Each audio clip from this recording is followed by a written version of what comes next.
Hello, GB fans. Zuriel here. Today we're taking a look at a new 3D print we're working on. Last video I showed you the first few printing parts of my new trap project and kind of ran you through my rundown trap that needs to be retired. So right now we're printing up a whole mess of knobs and little detail pieces like all the fittings that go into the trap. Coming from the pedal, and just some really little detail parts that are out front here. And then this back piece here is actually going to be the back plate for the trap. It's going to be where the battery box and the handle kind of sandwich together to form, the rear end of the trap.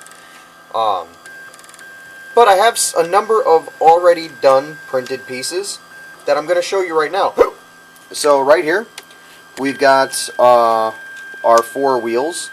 They got these little grooves to kind of mimic the look and feel of the 608ZZ bearings used on the actual traps. And in case you're wondering, those are the bearings used in roller skates. I know many of my audience would be like, too young to know what a roller skate is. But that's what mommies and daddies used to use on their feetsies to roll around on the ground before Heelys came along. So we have the bearing wheels done. And we also have this monstrosity almost completely painted and done drying.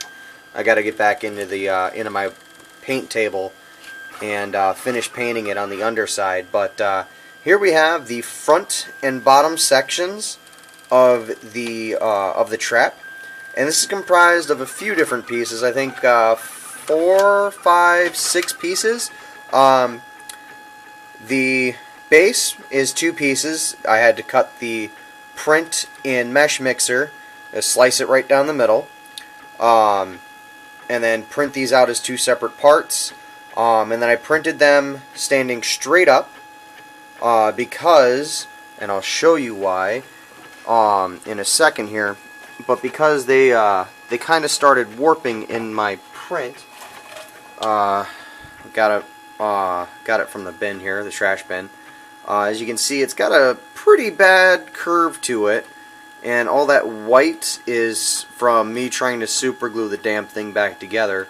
The super glue worked, but both of the pieces came out looking like flat bananas, so into the trash they go. So I printed this up as 2 separate pieces standing vertically.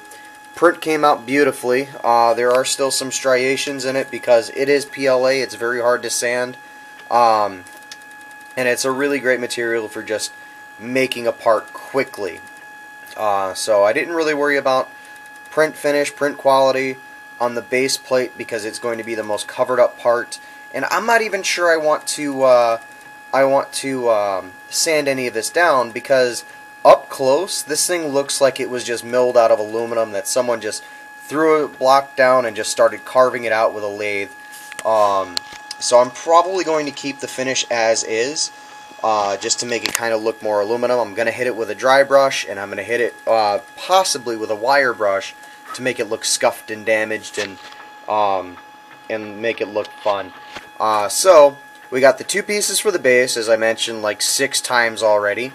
This piece here is a separate piece that I super glued on to the base after super gluing the 2 parts together. So I guess you can consider that all one solid piece. Then we have the indicator box and the wings for said indicator box. Those are 3 separate pieces all on their own. And then the 2 mounting chocks on the bottom, the axles if you were. They're sitting on the bottom. And of course, what would any self-respecting trap be without the proper aluminum panels? This is the front panel where all the knobs go, and this is the top panel where the indicator LEDs go and the bar graph goes. I said LEDs, but it's really just one. And this goes, I'll show you, this goes right on the top here, just like that. I have seen some people flip this lone LED around. This did print out a little weird because I had been having some problems with my 3D printer. It's just been wanting to do crazy shit lately. Like with the pulleys slipping and everything. And it's really hard to keep track of something like that because most of the time I start my prints, I have to leave, walk away, go out, do something that requires me to not be here. And actually, it's starting to do it now a little bit. I hope it corrects itself before it's finished printing. But I'm going to point this out using my handy dandy Allen wrench. There's this little glob here that looks like that little glob right here. It's like a little ring, which is one layer of material, and another layer of material, which is sitting on top of it, is just this big gap. That's actually tape that's right there, that big blue hole in the material. So I'm not 100% sure this thing is going to print correctly. I really hope it does, because I really don't want to have to stop this print in mid-print again and check all of the pulleys like I've been having to do the last few weeks, the last few days rather, and find out that I need entirely new pulleys and an entirely new rod system. But I am planning on building a new printer soon, just to have a second one in the house, just so that projects like this can get finished in a timely manner. Other than that, it doesn't look like too much warping is going on. So yeah, that is the project in progress thus far. Thanks you guys for watching. If you did like this video, please comment, rate, subscribe if you want to see more.